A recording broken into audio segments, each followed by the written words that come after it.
Rob, thanks so much for coming to chat with us, man. It's been a while since the record.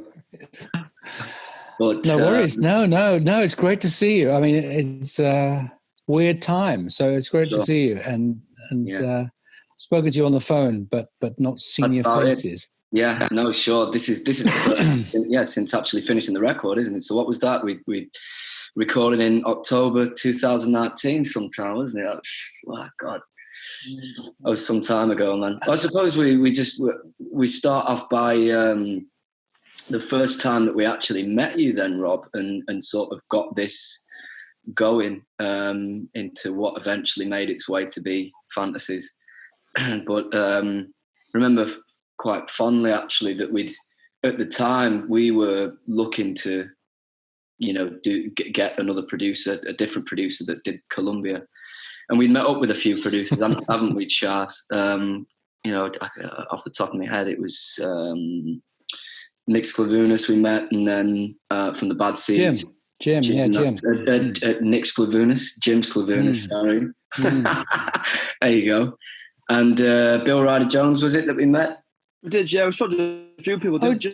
Oh, did you? I didn't know you did. Yeah. Okay, yeah, Bill's great. Yeah. We didn't. I don't even think we actually told you this, Rob. We just sort of. But we've sort of gone around and spoke to everyone and ended up with me. Ended up with you, yeah. Well, we'd come out of the room. We'd come out of the room with Jim, sort of thinking, right, that's it. That's the guy for us. And then I think a couple of days afterwards that we actually met you. You were the only one to invite us down to the studio that you had intentions of working out of, actually, which we thought was really interesting. That was pure luck, because I really like that studio and it happens to be near where you guys are. So that was just a neat bit of coincidence, and it seemed the obvious place for you.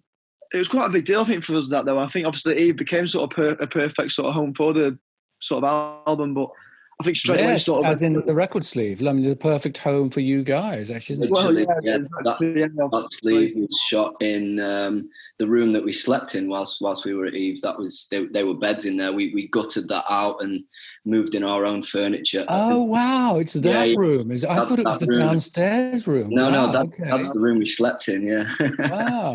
Wow, good job. So we had to, the sofas that are in the control room. Yeah, they came out of the control room, like out of the back, round, down again, back up again.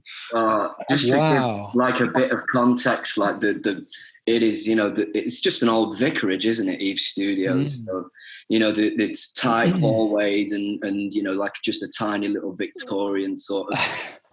So yeah, to move haunted. No, it's definitely haunted.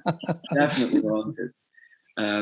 But yeah, how they get all the instruments in there and let alone the furniture, it's pretty crazy. But it was a big deal, as you were saying, Chaz. Don't let me interrupt you, man. Yeah. No, but like I say, when I think seeing yourself in that studio, I think straight away the album became quite apparent, really. And I think we saw that. I think it came together pretty quickly then, and then obviously that sort of led sort of into pre-production, didn't it? I suppose. Which was sort of the first time we did that, really. I mean, I was sort of keen to know what your sort of first impression, because obviously this album we sort of did quite a few demos, and most of the songs that are on the album, I think we did demo, maybe bar a couple, maybe sort of bar Black Glass. I don't think we had a demo for. Yeah, and In This Decade was just. And In This Decade, obviously, yeah, it wasn't it? But what maybe you thought of those sort of demos when you first got them, and then maybe. I mean, the thing is that there were some songs that you mentioned In This Decade, and there's the Fantasies interlude, and there's one or two others that ended up arriving, Black Glass, that arrived during the process of pre-production and in the studio as well. Arriving in the studio, and Half a Circle song as well. I think arrived in the studio, but the demos you sent me initially, the thing that really I found refreshing. Now, that's the word, refreshing, because I don't get I didn't get sent stuff like that very often, which is basically I loved the energy. It was the energy and the attitude and the politics, I have to say, as well. I was really like, at last, a young band who are actually noticing what's going on and saying something about it, because I was literally tearing my hair out with the lack of what the hell's going on? What's going on with the youth of today? They're not, they're not complaining. Like if this is worse than when I was, your age in the 80s with Thatcher. I was like, Christ Almighty, it's like this. Well, that was something that I was knocked out by that. I thought, yes, at last. So that kind of I'm in. I was in. So as a consequence. Because I'm so right on, man. I'm so, you're so groovy, man. Yeah, and on the pulse, yeah, but the revolution. Yeah. Well, that was it. That I think just sort of tailing on from that, we'd always got straight away from you, Rob, that you had this sort of demeanor of it was half like private school sort of very well spoken and but at the same time this complete rebel and sort of that we madly fell in love with. It was such a juxtaposing attitude. So yeah, it was almost like working with like George Martin if he was a fucking right on lefty, he was, I guess. We're working with the Beatles. I mean, it's interesting, working class lads. Sure. And and George Martin, me, that's hilarious. I mean, I think, but I don't think of myself like that at all. I mean, the truth is, I am, I'm the son of a naval officer, and I was sent to public school, so I am a bit of a toff. But as there's a great quote in a brilliant, fantastic film, Powell and Pressburger movie called A Matter of Life and Death. If you don't know it, check it out. It's a 1940s film with David Niven as a bomber pilot. He dies and goes to heaven. There's a trial in heaven about whether he should live or not because he fell in love just before he died. Great film, amazing film. And anyway, there's a quote in that where he's quite posh, and he says, I'm conservative by birth and Labour by experience. Sure. And I thought that is surely should be everybody, isn't it? Yeah. Obviously not everybody like me, who are conservative by birth. We should be Labour by experience, considering what's going on. So this is my very particular view about things. I'm probably coming on a bit strong there, but no, not at all. Anyway, that's what I think. It's a morally. I think you don't have the if you're observing the world around you, you don't have the. That's how you should think. Well, it just goes on to show how much people's sort of opinions are then swayed by sort of a skewed and almost stuff that is put through a prism that is not. It's not real. It doesn't exist. The whole thing that's going on in America now is a lot to do with this hyper reality, and that is just like it's come to a head from years and years of sort of blowing things out of complete proportion that is not real. It doesn't exist. This American dream does not exist, and I think that's came over to Britain at the moment, and it's just a shame to see so many people that even who fall for it, and just completely lap it up. All it takes, though, is a quick dig about and, like you say, to live your life and experience life through your own eyes, and you very quickly realise that that's not the case at all. But no, I think that's interesting how we sort of magnetised to you, probably a lot through the political views that you shared, and it comes full circle, doesn't it? But it was actually the Anna Calvi record that turned us on to you, Rob. That we sort of found out that you was PJ Harvey after the Anna Calvi stuff. Charlie, you showed me the Anna Calvi record that Rob produced, didn't you? Yeah, absolutely. I mean, I've loved that. It's one of those I've loved records for years. Like I say, especially with the PJ Harvey stuff as well, and then you sort of realise the people behind it. And obviously, with the last My Unfaithful record as well. I think for a long time I probably thought you were Warren Ellis's like, because you saw two Ellises working. Oh yeah, of course. Warren Ellis. It must be. But yeah, like I say, I think that it's always interesting when you look at producers, isn't it? When you sort of look back, it's like, oh, they did all of that, those records you've sort of been loving and listening to for quite a long time, you know. So yeah, I think, you know, to get the anecdotes from those stories. Meal times, I think, became quite a big part of sort of the studio session. Big thing about recording this record, weren't they? You know, like that was one thing, you know, that we'd always sit down, and I think we got Rob into Pointless, didn't we? Yeah. You know, the TV quiz show. Well, we had one of those boxes that we could just watch like any TV at all time. It was some Amazon Prime shit, and yeah, Pointless. We ended up watching fucking an abundance of it. That's a nice way to take a break, isn't it? Because it's actually kind of like it because you're thinking all the time about your work, and then when you have a break time, it's like you're watching something that's trivial but also quite intellectually engaging. Sure, yeah. You switch the brain into some other gear. I'd say more trivial than intellectual. Yeah, you know, I mean, intellectually, not actually intellectual, but like your intellect is engaged in something else, your brain, and that's actually a really good way to relax. You know, it's like.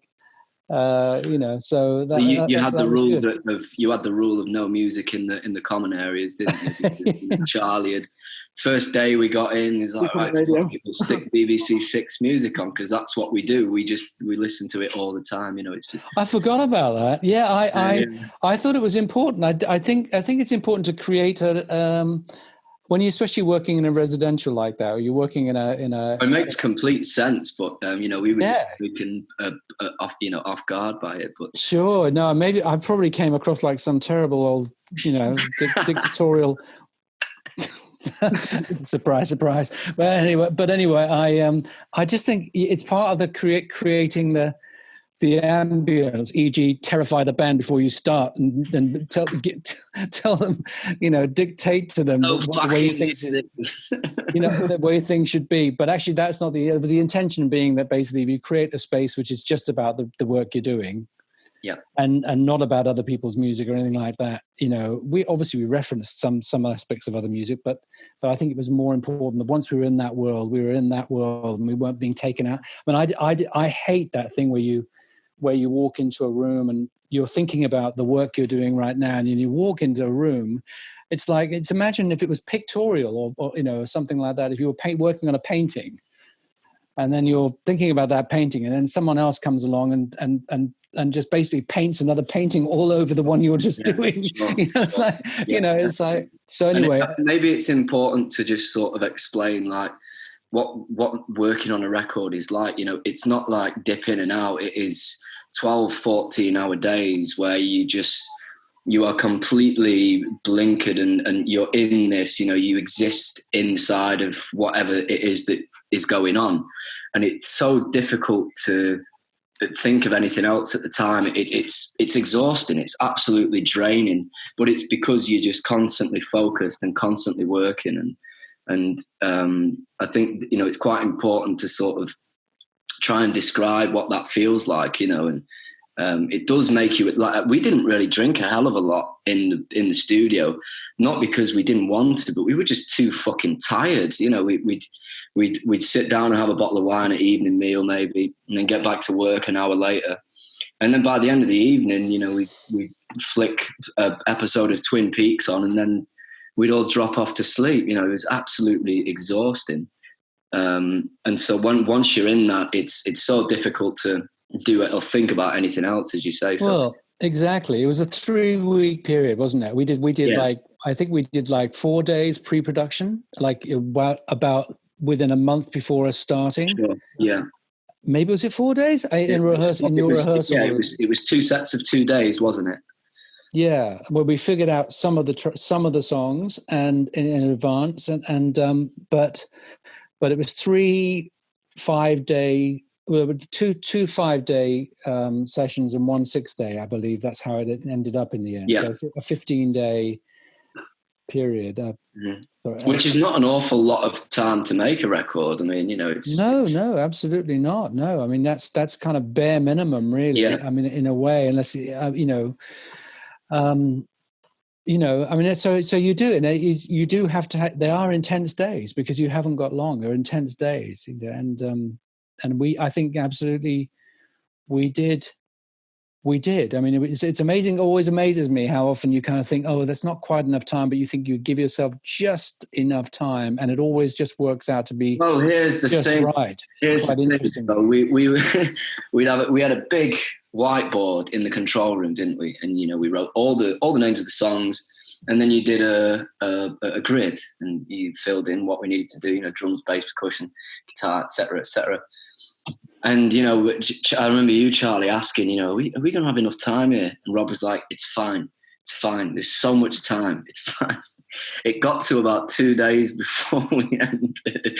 And Rob was like, okay, I am starting to fucking panic right now. When we started rubbing squares, that song doesn't need bass. We'll do it with synth. Oh, man, you just start fucking rubbing shit out. And it's like, oh, God, this is not going to fucking end. Oh, yeah, lose the bass. We don't need any bass on it. Poor Charlie. Just get on the synth. Get him on the synth. Which, of course, took longer than doing it on the bass, Yeah, but no, it's not. 15 days over 3 weeks. Not a lot of time at all. But no, it was just amazing to be where we were, in Eve's studio, and I think that was the nice thing, that when we weren't doing our parts, our respective parts, that each of us could go off and walk down the canal. I mean, you was just chained to the chair in the control room, Robert, with Henry Broadhead, who did the engineering, who was amazing. He was just fabulous. And lovely Henry, yeah, old Henry. He was great, man. But yeah, being able to go out for a walk down the canal, and I wish more people knew about that studio, but they like to keep themselves quite private, don't they? And yeah, it's got a special atmosphere, don't you think? Definitely, and the people running it are lovely, and Yeah. it's just got a certain ambience, which I thought would suit you guys really well, and clearly it did. And that was really, a bit of luck that. But I'd go back and do the third record there, without a shadow of a doubt. I would 100. Yeah. I don't know about you, Charlie, but I think once you found a place that feels comfortable and homely, it's why not, and you know how it works. It's really good to know how a place works. And yeah. I mean, I was thinking about meal times. Actually, Charlie, I was thinking about, going back to the thing about break times and the kitchen being the kind of hub, upstairs, where the work was mainly downstairs, the control rooms are downstairs. The control room's in a basement, isn't it? It's in the basement. And you've got all of the live rooms, yeah. A TV and for Pointless and the kitchen upstairs. And we'd all gather in there with the cat. Adam, who is in the record, actually. If you look at the record sleeve, that is yes, Adam at Eve. Adam at Eve. Yeah, Adam at Eve Studios. But yeah, the cooking and sort of the ritual of cooking and different people taking turns was actually a really nice communal thing to. I think it's I think Hunter S. Thompson briefly mentions it in some of his writings. He talks about breakfast, but I still think it can relate to what we were doing. And basically, it doesn't matter what time of day that you break your fast, which sometimes that was what we was doing. We wouldn't eat a hell of a lot in the studio, maybe have one meal a day, but it's so important to just sit down and have that sort of collective going on. It just adds so much to like you say, it's a ritual, isn't it? It's a ritualistic thing that just puts a pin in your day. And sometimes that was 6 o'clock, sometimes it was fucking 10 o'clock. It doesn't really matter what time you do it, but definitely I think we whipped you up in the kitchen quite a lot, didn't you, Chaz? I mean, you're an avid cook anyway, so yeah, just tend to work out, sort of do the bass parts, and then be like, right, who's cooking? So we'll do the vocals and the guitar. So, and so it's looking like it's going to be you again, Charlie. But I don't like a mass panic every day because you're gluten intolerant, aren't you, Rob? So that's right. Yeah. I get a little bit like sorry. Rental sometimes start throwing things in, and I'd look at a pack and go, oh no, not again. Take a teaspoon of this though, and fuck it, you just poison the fucking producer. Yeah. I'm such a fussy bastard now. Now I've realised I've got a dairy intolerance as well. Oh, Since God. Oh shit! I've clearly developed that as well. So crying out loud, I can't eat Yeah, we're anything. definitely a new producer for album 3 then. I think so too. Because I brought in those rice noodles. Do you remember I brought in those fancy rice noodles? Those pot noodles that were rice noodles, and you thought, oh, this is garbage, and you ended up going back to the good old pot noodle, traditional pot noodle. That is the life force of a lot of fucking bands, man. You know, it's like pot noodles. I mean, I remember when so the day, I think it was the day that we'd met you, Rob, or anyway, and we went to the pub down the road. And you know, you ordered some sort of gluten-free dish, and the whole staff just went fucking AWOL. Like they went mental. They were, you know, so that, you know, you got to the bar and said, "Could I have this pie gluten-free?" It shouldn't be a problem. And then they go, Mark, you know, by the end of 15 minutes, God, they had about 6 fucking staff going right up to the management. You know, what lovely people they are. Yeah. What a fussy bastard I am, though. Gluten-free pie. What a bastard. But yeah, no, I know. But yeah, that was really, you know, a useful thing. It's funny actually, because, you know, it's really weird making a record and you only have this certain amount of time in that, you know, it's like, I always compare it must be like being in a submarine a bit, or you're all gathered together in one place, and you submerge into this, especially when you're working in a basement, you submerge into this world, and you don't surface at all, really, mentally or virtually physically, but mentally not really. And then you know, for a 5-week period, you know, including rehearsals. But when you're in the studio, it does feel like you're just locked in which is a good thing. Sometimes it works really well for projects. It definitely worked well for you. Like that, you know, especially with when. I mean, the fact of the matter is that, you know, the industry is not what it used to be, and, you know, you can't throw millions of quid at records anymore. Well, you can't throw, you know, tens of thousands of pounds at records anymore. You know, you make them for 20 grand, 30 grand, and you know, that's it. So, you know, you've got to just completely divulge in it. You know, when you get to a point where you can maybe do it in different studios, and you know, you can fly around the world and do. I remember you you described to us, I think it was a Bad Seeds thing, and how there was a little speed up in one of the songs, and it was maybe because they'd done it in 2 different studios and stuff. I think that's fascinating, but yeah, that's how I heard it. Yeah, so that's the story I'd heard. They recorded that particular song in 2 different studios, one in Australia and one here. And there's an audible tempo change, yeah, and they just edited the 2 takes together, and it worked. You know, that's I love things like that. Well, I think I remember you saying to us that a Miles Davis moment, you know, you'd always brush things off as Miles Davis moments. Like, what the fuck are you talking about? It's like, no, when Miles Davis always said, there's no such thing as a mistake. It's just, that's it. It was, and it makes it sometimes. I can't really think of anything off the top of my head, but there was quite a few mistakes. Well, it's the idea of letting everything in. It's funny because we did pre-production. So you do pre-production where you basically hone things down and kind of cut out the fat, as it were, of tracks. A lot of that we were doing in pre-production, so we kind of sharpened them. We made them sharper, you know, as it were.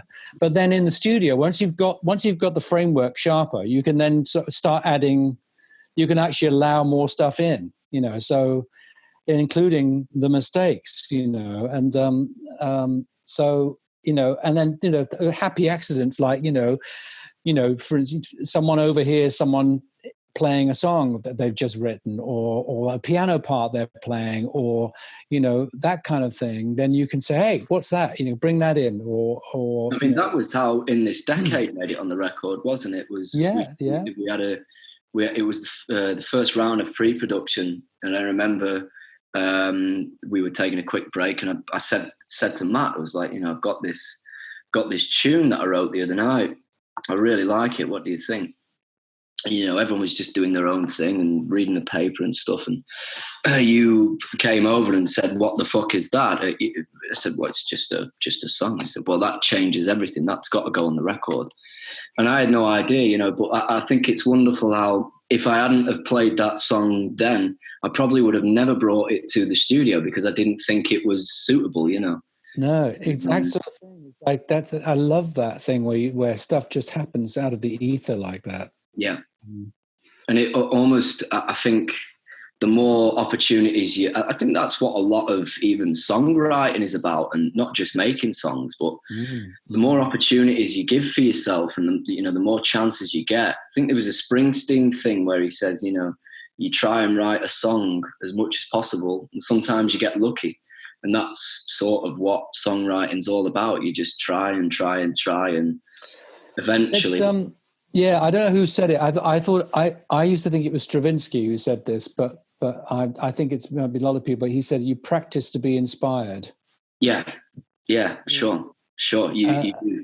You follow the same thing and just go and go and go. And yeah, so inspiration doesn't just happen. You have to you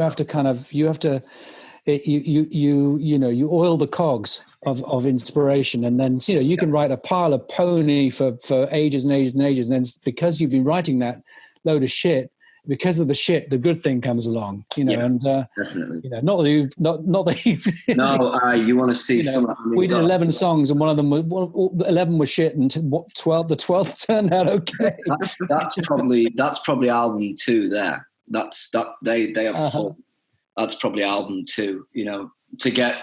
I mean, me and Charlie share the writing duties, so that's 6 songs. You know what I mean? Well, that was interesting for me to see your writing process as well, because obviously that was going on, especially on the lyrical side as we went in the studio, as we went along. The discussions about lyrical, the literary side of it, which that was that. I mean, I've been someone who kind of I concern myself with the lyric side of things, but I tend to be much more of a thinking about the whole thing. But obviously, you guys being the writers, you've got to think about the lyrics in a particular way. But that was interesting. I like the way, because often when you work with artists, of course with artists, solo artists, but often with bands as well, there's usually one writer. Sure. Certainly one lyricist, but to have a band that actually was, working together on all aspects of it, especially the lyrics, was kind of interesting and unusual, I thought. Well, we've never sort of, and I still don't think that we've been able to do it to this day. Possibly in Circle Song, definitely in Black Glass, actually. But musically, we really struggle to express ourselves. But lyrically, we find it incredibly easy. And so we've always had that relationship with, me and Charlie, ever since we was 16, 17, that we would swap lyrics and share words and really understand what each other were talking about. But musically, we've always sort of seen that as second. That's amazing. I mean, it's usually, of course, you imagine, young bands, young musicians starting out, they pick up a guitar and they'd play. They wouldn't and sing any old kind of nonsense, really, like sure. a la the Beatles kind of thing approach. But it's interesting that you took. I mean, I think you're a very lit. If you don't mind me saying, I think you've got a literary band. It struck me that you were a very literary band, and that's really interesting. I had no idea that you were like that. You thought of the lyrics. The lyrics were the kind of first consideration, even from a young age. That's I think that reflects in what's been in the way you sound. I mean. Where does that come from, Charlie? Why were you so slanted that way rather than? I don't know, really. So even like I've never been into poetry at school or anything like that. I hated it. Yeah, like poetry used to make my toes curl at school. Yeah, studying. Yeah, that's interesting. Really disliked it, but then I don't know. Yeah. I think then just maybe it was more natural to write lyrics than it was to like pick up the guitar almost. I don't know, and then maybe like writing lyrics is like your way into being in a band. I don't, if that's maybe like the way it came about, possibly. And I think maybe it's the political side of it as well. And like maybe it's sort of being in sort of political music, I suppose, and therefore like being in a band and sort of wanting the band to be kind of political. Therefore, you kind of had to drive that through the lyrics, I suppose. So that's maybe where it came from. But I think that's one of the sort of big influences maybe you had on the album as well, which was kind of getting us to kind of, I think when you're so lyrically driven, it all becomes about what are the songs about, and then what's the album about, and what are we trying to say with this, and then what does the character try to say, and then what's the concept of the album, and it becomes very sort of like how do these songs fit together, not musically but more lyrically. And I think there's a few times you will like just drop the kind of lyrics for a bit and do what sounds best to you. Well, I think there was a literal time where, Rob, you said that we were at a point where we were just trying to sort of drill in this concept, and you said to us, don't think about the fucking concept. It's not important. People are not going to jump onto this concept. The concept is there for you to guide yourselves and just create a small path for yourselves, as opposed to trying to rely on it far too much, which is, I think, the mistake that we made with the first record. The first record is so concept driven that we were almost blinded by it. But as you say, Chaz, with this one, that was just a way for. I think lyrically, we want everything to fit in. But lyrically, I mean, I think as you sort of said about the album title sort of brings the concept together for me, I suppose. But as you say, for people listening, it is this one as well more so, because I think I saw this one because we sort of never played these songs live together. It did feel like there wasn't really a body of work there. It was like 12, 13 songs we had because we'd never played them as a collective, So therefore, you're trying to figure out ways of getting them to fit as a collective, And therefore, for me, again, thinking lyrically, the easiest way to do that is, well, what's a story and how do we make these into a story, But again, you're thinking it as more of the whole project, aren't you? You're thinking, well, musically, particularly, this does fit together because they do go to, because they're on an album together, essentially, One thing I was sort of thinking about, maybe looking at some of the songs on the album was, one of the big influences you brought really, Rob, was sort of the cinematic kind of influences. And we spoke a few times now about sort of viewing this album as a bit of a movie soundtrack. I think I Want Gold particularly sort of encompasses that kind of approach more than any of the other tracks. But there was certainly a few times on the record when, again, going back to that concept idea, it was kind of not thinking too much about the concept, but thinking, like, what are you trying to say with this song? So with Rage at the Down in the Light, for example, it was, imagine the apocalypse really is here, and sing like, it is here, I Want Gold again, really getting the character of the song, weren't it? Getting that vocal down, and I think Henry and Rob still had the talk back mic on, accidentally, which was a running theme through the fucking record, actually. Just, like the talk. Lucky we got on okay, I guess. I used to keep fucking out. I used to shout down the microphone whilst Matt and Charlie were fucking scrapping. Shut the fuck up, man. But anyway, and he was like, they sound, these vocals are scary, they're frightening, So that was more of what it was. He was trying to get everything out of each song, and like you say, being cinematic about it and having it as a. Yeah, so I'm thinking you more of an actor, more of an actor, I think it's been quite a common thing for me. I don't know whether it was a first experience for you. I don't know where you felt that Columbia was like that, but were you thinking in terms of visuals much on? You had a concept, but were you thinking in terms of visuals on that one so much? I think it was more the sort of getting the music to sort of encompass sort of moods more than what we'd done before, But not through vision, not visually. So not so much visually, like you said. We saw ourselves visually in that record, and I think that's why we hid behind characters and or a character for the first record. The first record was very much a sense of just trying to capture what we were feeling, and we wanted to be quite distant from that, which I suppose is the reason for a lot of the reason for the face paint. Funny that I mentioned the face paint, Rob.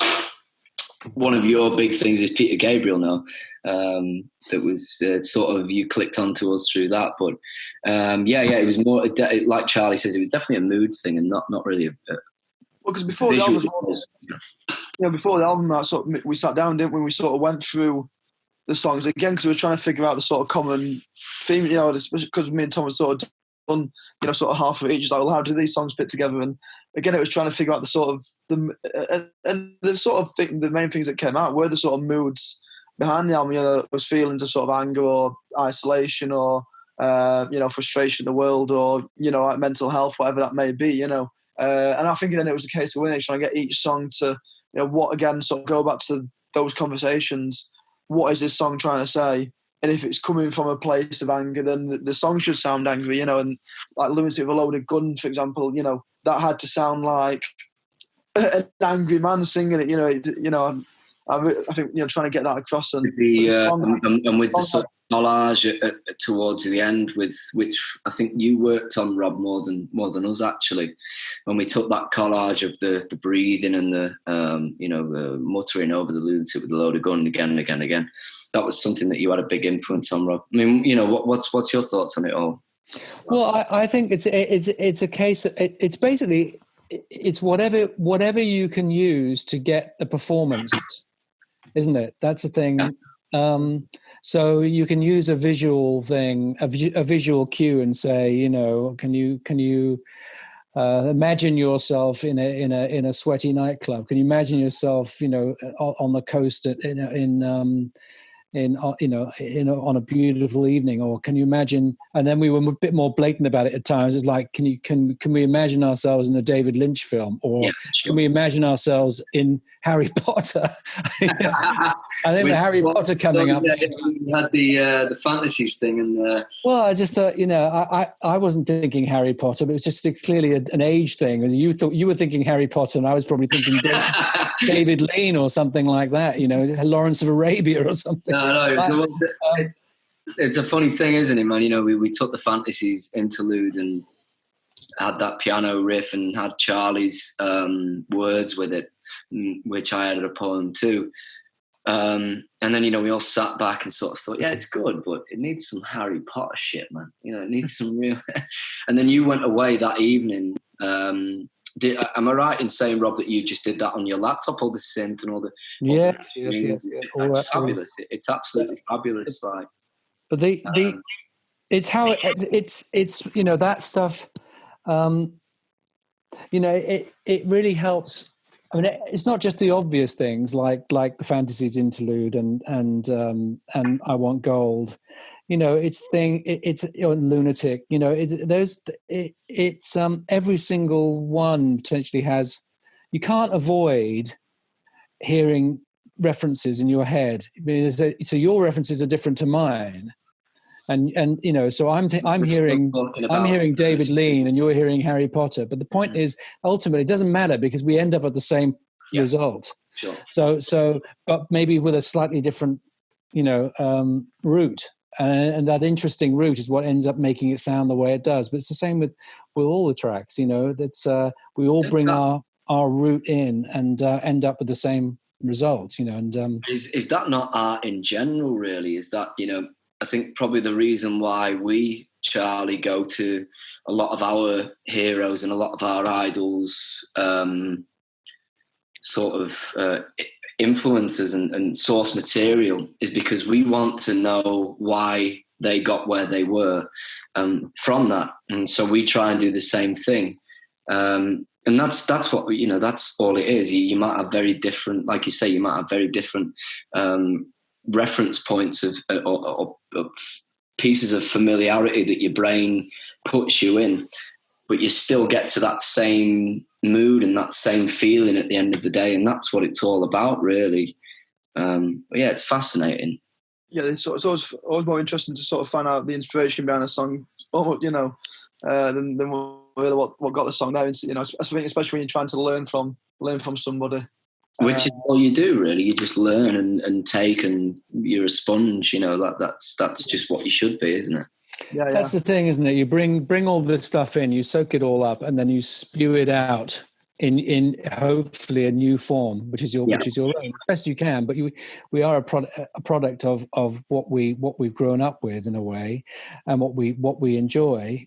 But and we have our own prejudices and dislikes and dislikes, which shape the way we make the music we do, whatever. But the thing, what would be interesting actually would be do something which takes you out of all of that. I mean, you know, and takes you away. I mean, actually, the truth is, I think you guys have quite a wide. In fact, particularly, I think Charlie, you know, between the three of you, you know, I think you have a good wide view, and that list of music you guys sent me, the Spotify playlist in advance of all the things that put me in mind in the right mood for the record, you know, was pretty wide. We should maybe make that playlist available, actually. I've still got it saved. It was just a stimulus playlist that we shared to you, that we sort of, it was full of songs that we loved and we knew and that we sort of wanted to emulate.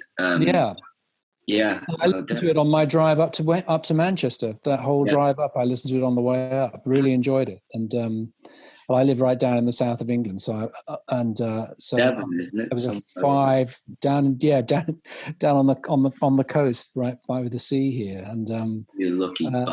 I am lucky. I am very, very lucky. I'm very lucky.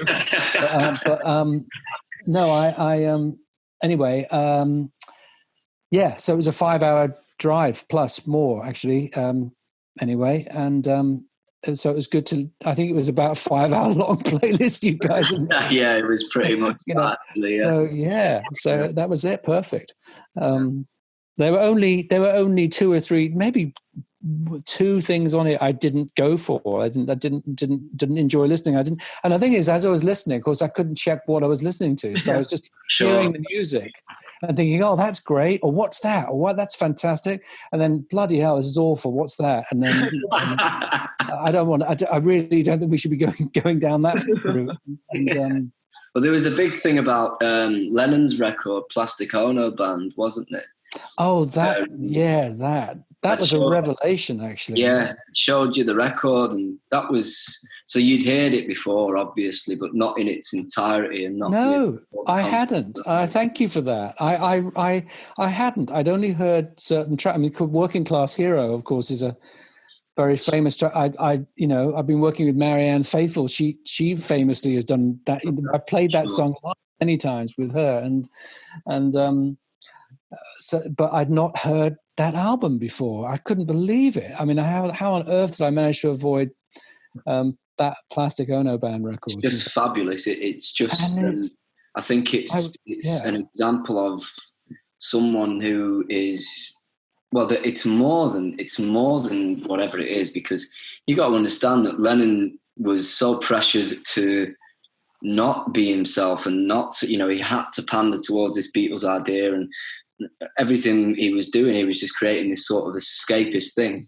Finally, he splits up with the Beatles, and then in 71 he makes this album, or 70 whatever, makes this album that is just so personal and so individual, and just like a portrait of his life almost, and a portrait of his feelings. And I think that's what we wanted to try and emulate with Fantasies of a Stay-at-Home Psychopath. We wanted to try and create a portrait of our feeling at the time, and I hope that we managed to do that. I really do. I think the thing that came through, the thing that was really impressive to me was the raw emotion of it, definitely, and that was a big. I think that was a big influence. And so going back to the performance idea, what the things that make you want to get a performance. So especially with you, Tom, what can you use to get a great vocal performance out of somebody, and use any means. But that album, was a real inspiration in the sense that I think it probably came from him, actually. I think Phil Spector may have produced it, but I think it was Lennon himself who was inspired. I think it was a couple of I think it was Lennon and Phil Spector, yeah. Was it? What he was going through at the time was something called primal scream therapy. That's right, yeah. Basically go in and just scream at a wall. And you hear it scream, well, that's primal scream therapy. Yeah. Yes, that's amazing. But the thing is that he there's no holding back.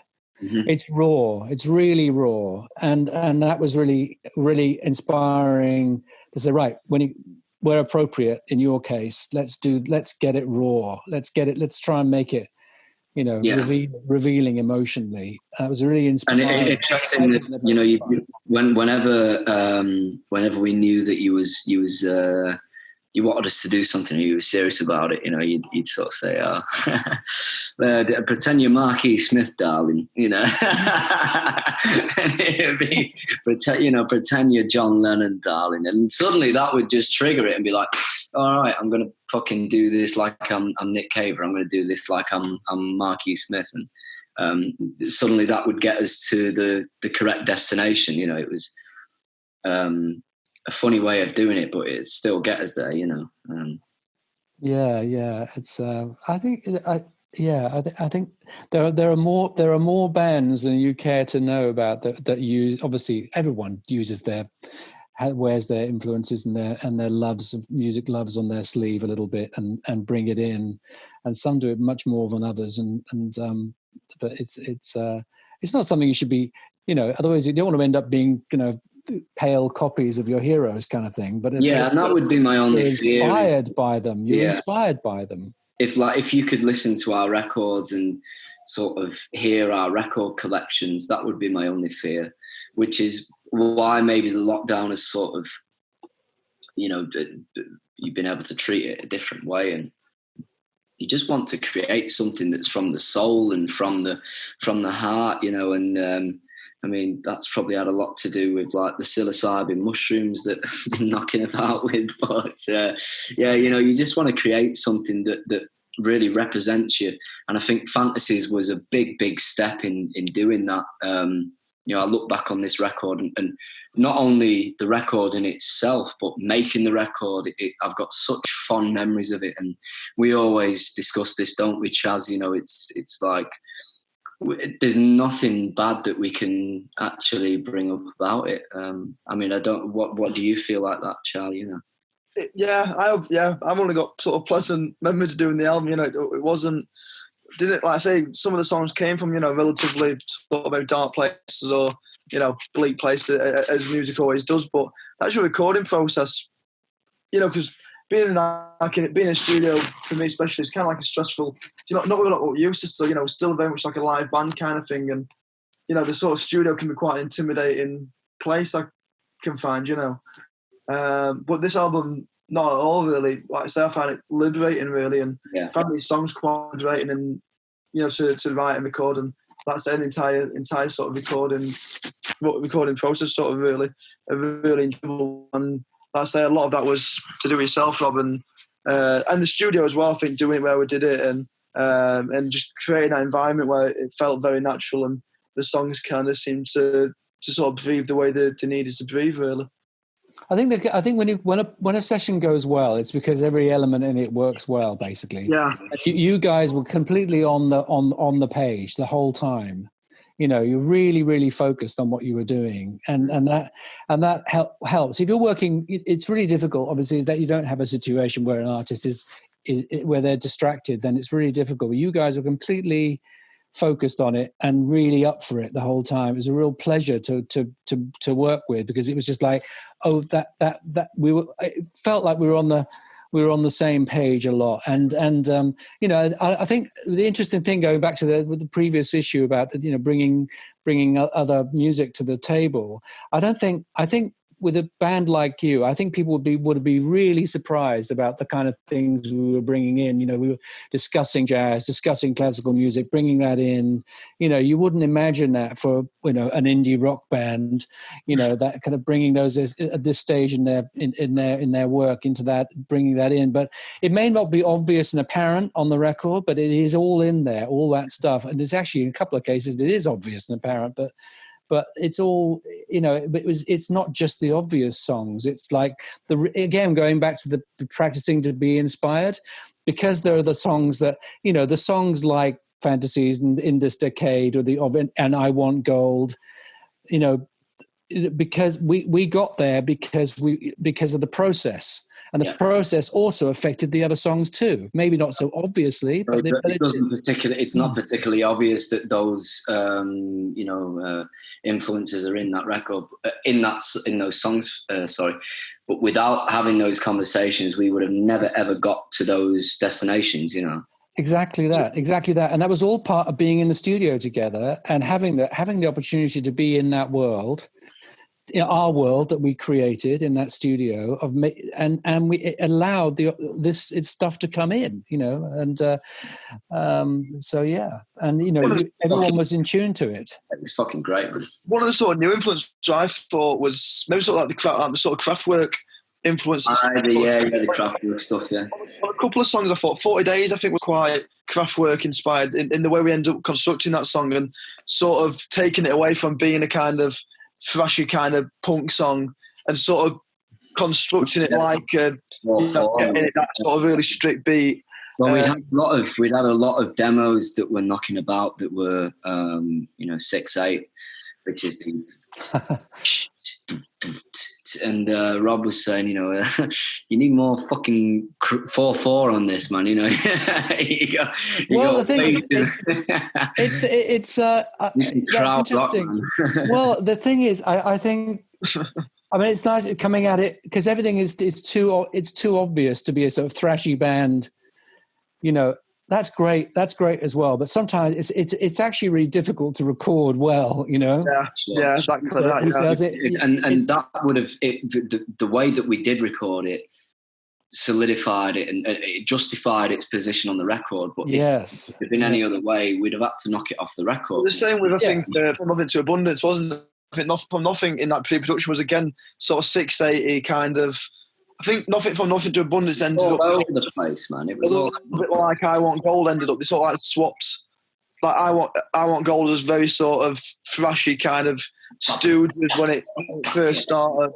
But then we sort of it was about to get it. There was a few songs where I say I Want Gold as one. From Nothing was definitely one where it was like the bass and the drums have kind of really got to set this song here. That they've got the bass and the drums have got to lock in basically, and the song can kind of form around it. And again, then on Black Glass is quite an interesting one because that we tried to do that kind of like Jubilee Street sort of build up and blues sort of style. Yeah, I remember we and at the end we'll I think the hope was if we just sort of play it right, we'll end up in this really nice place at the end. But really, it just kind of fell apart in the middle, and sort of bringing in that sort of like Kraftwerk kind of block, like 4 blocks to it, and that that sort of really helped. Clinical almost, isn't it? Yeah. It's bringing a much more kind of artful approach to it in a sense. In a sense, it's not like saying there are aspects of kind of saying let's thrash through it and hope for the best and see what happens, and that's jazz, obviously. Sure. But there's also a certain sense where if you could keep something controlled, there's a certain amount of control, a level of control in something, which then allows the interesting stuff to come in. Whereas if it's all chaos right from the start, it's just all chaos and it's all interesting, but there's actually no structure, there's no cogent center, there's nothing to get a handle on. And sometimes you need to kind of you need to get it under control to allow the chaos to happen. A lot of the record is sorry to interrupt, Rob, but like that's what a lot of the record is that these moments of control allow the chaos to really come through and shine through. So long as you keep yourself to some sort of structure, you can have these little parts which really go wild and really go off-piste and shouldn't be allowed. Sure, exactly. And the 6/8 thing as well, the thing is about those time signatures, that's why I was so concerned about that with you guys, is because it felt like it was beginning to be a trope. Well, we can't have, there's a certain character that comes with a waltz, 1 da da da da da da da 3 time. It flows. It's basically like a wave. It's like that, which is lovely and great, but it's very gentle. And when you do it for 4 songs in a row, Exactly. There's, and I think you occasionally, 1 2 3 4, 1 2 is sharper. It's sharper edged. It's like, you can't imagine a boxer with three hands. It wouldn't left jab, right hook. It would be, it'd be amazing if they did. They'd really, really catch you. But it's a feeling. Or marching. Marching is in two. Marching is it's much more. It's more aggressive, isn't it? It's like that kind of thing in two time or four time. Yeah. So I think three. I love all messing around with time signatures and so. But I think you could have made a record which is 6/8/3/4 all the way through. It would have a very particular character, which I think is not necessarily ideal. I don't think. If we'd have tried to play those songs as a live set, you could forget it. People would fucking walk out, man. There's an aspect of what you're doing. It's quite aggressive. It's aggressive. It's angry. You are angry. It's political. It's angry. And it's aggressive. 3/4 doesn't cut it when you're quite often. When you're not waltzing against the government, you're marching against the government. That's nice. We're gonna have that as a tagline. Yeah, the blind is waltzing against the government. Waltzing against. Yeah. So you can't. You got to march. You got to. So it's more angular and more. Okay, anyway, no, that's true. But those songs that were allowed to do that, such as Circle Song, which, in my opinion, is the best song that we've ever done. Maybe on par with Black Glass, but I just loved the musicality that we had with that, and we really sat. We sat and talked about it, and when just as an anecdote for Circle Song, I remember that Dave Picciolinghi, our label boss, came in, and he sat down to the early recordings. He was like, "You listen to Circle Song?" He was like, "Yeah, that's fucking great." Big Scout said, "Yeah, it's fucking great. It's great. Just needs to go on for a bit longer." And it was only a 2-minute song at the time. So I sat on the steps. I sat on the stairs of Eve's studio, going up to our bedroom, and I did that bridge, and I thought it was a ridiculous idea to put that bridge in, but Matt was like, "No, go and shout Rob and see what he thinks about it." And we shouted you over, and you did the old, finger on the chin sort of thing. And it was like, all right, let's go down to the control studio, and we put the acoustic guitar in it, and that the whole song had no change in it, did it? But when we did that really sort of breathed life into the record in general, and I think it was the point where we realised that you let us know, Rob, that we could do what we wanted, and we could add to the record what we wanted. And I think without that moment, there wouldn't have been stuff like Black Glass and like Fantasies and stuff like that. It'd have been a very straight record, and I think that's everything. It was about a week in, wasn't it? Was it about a week or two? About a week in? It sort of disrupted the next few days, and all of a sudden it was like, because that took then a couple of days, didn't it, Circle, to kind of like really figure. It took a while to really figure it out, didn't it, and how to fit the song in, and whether I remember that being a real turning point. Actually, I remember thinking, yes, we're reaching our sense of the flow I was talking about, where everything's coming in at once and everyone's firing off, and it's, that was a real a great example of it, because I remember your record company guy coming in and listen, and I had a sudden feeling, because I loved that song being quite short and anyway, sure. I quite liked, and then I suddenly thought, oh shit, actually maybe I've made a mistake here.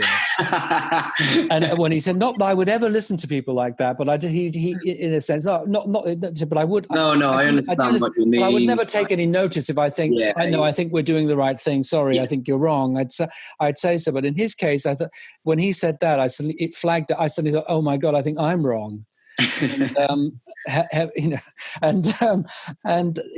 then we, as a team, I think, in the studio working there, we turned it around, and actually worked really well on that one. It really was a great example of how we all came together really successfully to suddenly work a problem and make it, and stuff coming in from this direction. It was just, I think, honestly, I think it's the best thing that we've done in the studio. And I think I spoke to you, Rob, at the start of lockdown, and he was like, "How are you doing? You all right?" So yeah, I'm just writing music. He was like, you know, what's your ambitions? What do you want to do? I was like, well, I just want to make a record of 11 circle songs, really, you know.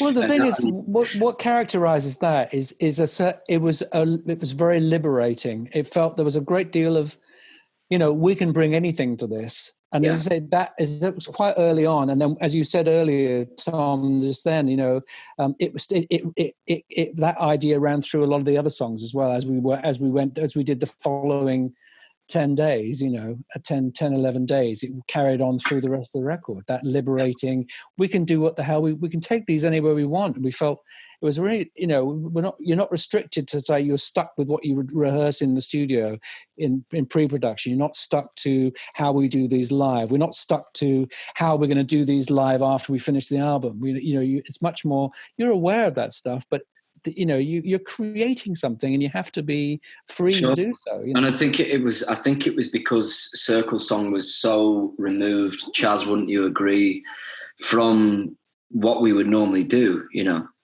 We would never ever touch on anything like that, and so it you know, we just let it go, didn't we? And I think like there was something. I mean, I you know, I was sort of apprehensive to change it. I think as well because you get that outside in, like that outside saying you do it instinctively sort of take that attitude that, well, it's our record, we'll do what we want, and if we prefer the song 2 minutes, we'll keep it 2 minutes kind of thing. Because that's how the song is. But you know, adding that sort of musicality to that song did sort of, like I say, sort of free up. It's like a damn bursting, man. You know. What I don't agree with though is that it's the best thing we've done. The best thing we've done. Go on, then. Definitely those bongos. Yes. Knew he was going to have to fucking talk about the bongos on 40 days, man. Jesus Christ.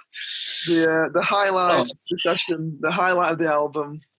Those bongos. Bongos. Well, there's another example of what you know. Bongos to one person is something else to someone else. Is something else, you know. And I fucking hated it. I remember coming down the stairs and I was sleeping in at the time. You know, I'd had a fucking rough night the night before, so I slept in and I came down about 1 o'clock and I heard this cheering, I heard this fucking uproar. Wait up! I was like, what the fuck is going on? Anyway, you know, you, Rob, and Matt are just sort of embracing each other like you'd won the fucking World Cup. I was like, what the hell is going on? We had musically equivalent of winning the World Cup. We put some bongos on one of the tracks, and it sounded amazing. Well, you said, oh, yeah, listen to this. And I said, you know, and I think Rob, you went, you know, Pearl and Dean. You know, in the Pearl and Dean, yes, exactly.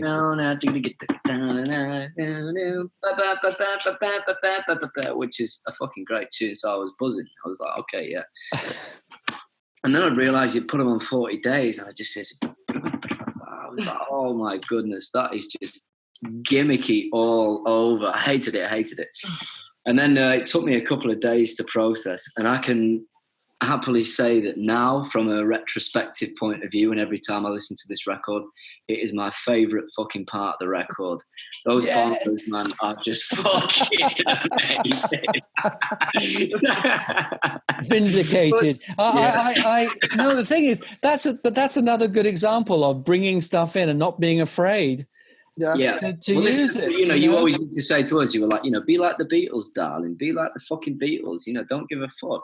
Just put something. They brought stuff from everywhere, and they came in. You know, bongos is about. You know, it sounds really ridiculous. I was talking about a bongo. What's wrong with a bongo? But you know, you think bongos have, you know, could be ridiculous, but everything is usable. Everything you think is, you know, ridiculous and sublime is all usable. It's all material you can grab. And and you look at something wicked and the heavy bell that we use, you know, boom, boom, that heavy bell that goes throughout the track, that now becomes a something that the track orbits around. You know, it's stuff like that, man. But the bongos especially, I think that made me look at my own music differently and think, you don't make stuff because you want it in a vibe. You know, you make it because it sounds fucking great. And when you listen to stuff like Damon Albarn's work on Gorillaz, and there's a guy in Manchester called Jim Noir who's not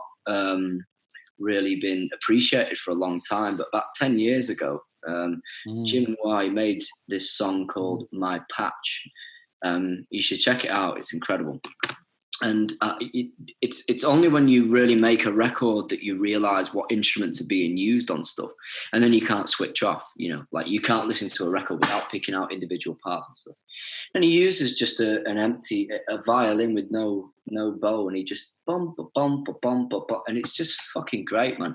It makes you realize music is it's that, you know, you can't even say it. It's just. I love records where you hear things in it and you go, "What the hell is that?" You know, what is that? That's little moments of something. Yeah. I think we did. There's a few touches as well. I can't think of any obvious examples right now. There's a few moments where we did something once. You know, a sound arrives once. Can you think of it? What I'm thinking of, Charlie? I want gold with the money, with the. It was the money guy, wasn't it? Yeah. So things like that where you just use it once, and you know, and like, what the hell is that? You know, and all of those things. I just think they really make the music work for me, because I love listening to records where something makes me think.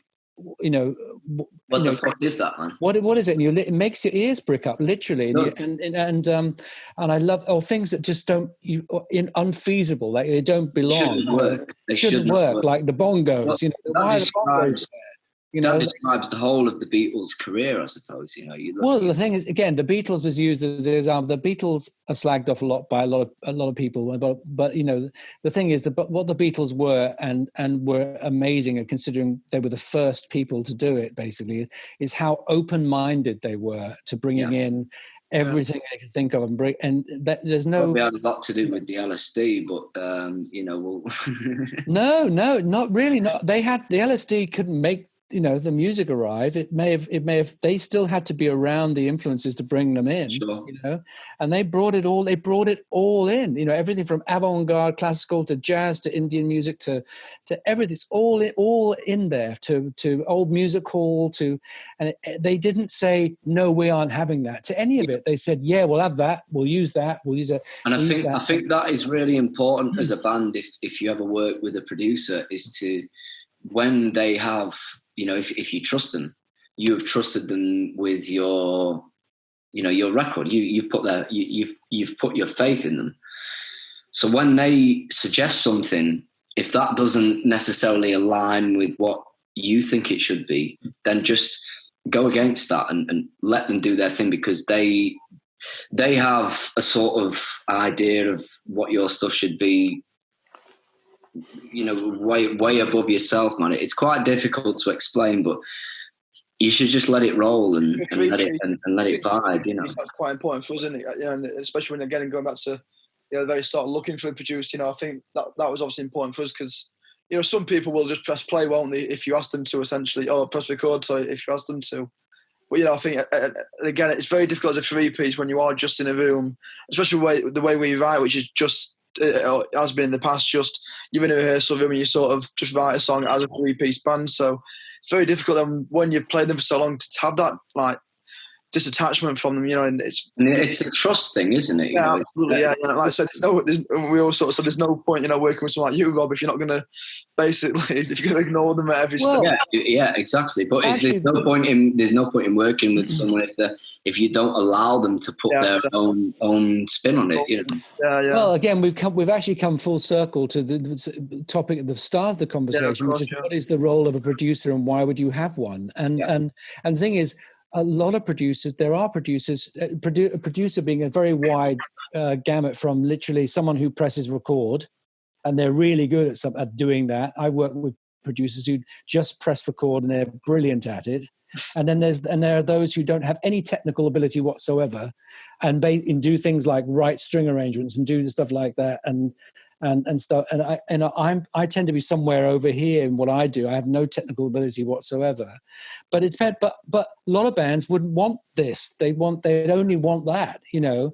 And it's up to the band and the artist, the band themselves, to say what it is they need. And it's not, you don't bring this guy in who's bringing, you know, the arrangement stuff because you're inadequate inadequate in some way, it's because, you're bringing in an extra dimension that you feel. I mean, it takes a lot of humility and wisdom, I think, to say we don't have the overview. We need more of an overview. An engineer will just press record. They don't give you any overview whatsoever. You're basically self-producing. What's the guy who did the old Nirvana records? Steve Albini, yeah. Steve Albini, man. We connected with him and we had a quick conversation, and he was just like, you'd have been great for the first record, but now we need someone like yourself, Rob, who would come in and have that sort of direction and guidance and willingness to be involved. Well, if you need that, then that's good. Steve is fantastic at what he does. On the other side, yeah, absolutely. And he will, if you ask, he'll give you guidance. But his forte is absolutely, being brilliant at recording someone doing what they do. And that's really necessary at times. And then there are. But sometimes the band needs, something. As I say, the most valuable aspect, which is the overview. And saying, I hear what you guys are going for, and then you help them get there, basically, because they may not have the experience to have got there quite yet. Now. I mean, you guys have. You could do your next record yourselves, no problem, because you're beginning to kind of get the view. It's self production is really hard. I actually, I have to do it with my own work occasionally, and I really find it hard to get an overview. Your latest record, by the way, Rob, is excellent, man. It was a pleasure to listen to that and just hear how your mind sort of works and stuff. But it's a bit different to your stuff. It's very different, man. Is that the album you was finishing during our sessions, weren't you? And we were trying to get that done, so it's kind of interesting how you sort of was. You had like one ear on that record still, but you were on our record. It's like, you can see it. You can't really see it. Yeah, you wouldn't imagine the two come from the same world, would you, or the same head? Well, exactly, but they do. That's the thing. Yeah. They do, and it does with your heads as well. It was, that's the thing. You couldn't imagine a more different chalk and cheese kind of music than your album and my album, which is kind of ambient and gentle, classical, but it's very wide. All of it, not just from me, but all of us. So we were bringing in so many wide things. There's a lot of it's really important to not be shy of it and allow it to come in. And I think. What am I trying to say? I'm losing my thread here. In your case, I think the most valuable thing that I brought to you guys, I feel that I brought to you guys, isn't so much all the obvious musical thing. It's the perspective. It's actually the perspective. It's actually being able to come back, sit back, step back, and say, I see where you guys are coming from, but you know where you want to go, but you can't quite see that because you're too far in it to actually figure it out yourself. You exist in this thing that just, there's so much shit put on you that you're just like you don't know what to believe anymore. You really don't know what to believe anymore, and you're in this fucking bubble and you just keep going and keep going. It only takes something like this to really detach yourself from it, and I think that's why a lot of musicians are having a hard time at the moment, because they've been detached from their bubble. Not detached, they've been severed from their bubble, and they just have no idea what the fuck they are doing on this planet anymore. But retracting from that is, I'm so glad that you got into a studio with us and accepted to do that record with us, and you showed us what it was to make a record with no bounds, with no chains, and it's an experience that I will never ever forget, and I would love to repeat it. I think you could do it again. I think you could do it more. Actually, in the sense that I think well, the thing is you're going to be very careful about this, because then there's a point where, go back to the Beatles, within 5 years, they went from Love Me Do to I Am the Walrus in a 5-year period. I mean, that is astounding. That's generally what most people take to take 2 records these days, 2 albums. They did 13 albums in an 8-year period, and over that period, they went from Love Me Do right through to I Am the Beyond, Revolution Number 9 and things like that. It's like and without any precedent as well. That's the other thing about that. There were no other bands doing that. They were the first ones to do that. So there was no. So there was a little grey area between Rubber Soul and Pet Sounds and then Sgt. Pepper's. But once they'd done Sgt. Pepper's, it was fucking the rooster crowed, didn't it, man? It's fucking. Yeah, but the thing is, in a case like, there's a certain point where you can. I mean, you've got to decide whether you want to, whether that's what you are as a band, what you want to do. It's a certain. Again, it's a little bit like the way we treated some of the songs, where you create a boundary, and then you once you've got the boundary in place, you can then be quite liberal with it. But the thing is, sometimes you can get so liberal with everything that actually you start to lose any identity. Yeah. So it's always difficult. It's a difficult one to balance. And I think you guys you could grow in that direction. I think certainly, if you wanted to, you certainly have the ability to do so musically. Musically, absolutely, you guys are really gifted in terms of your musical.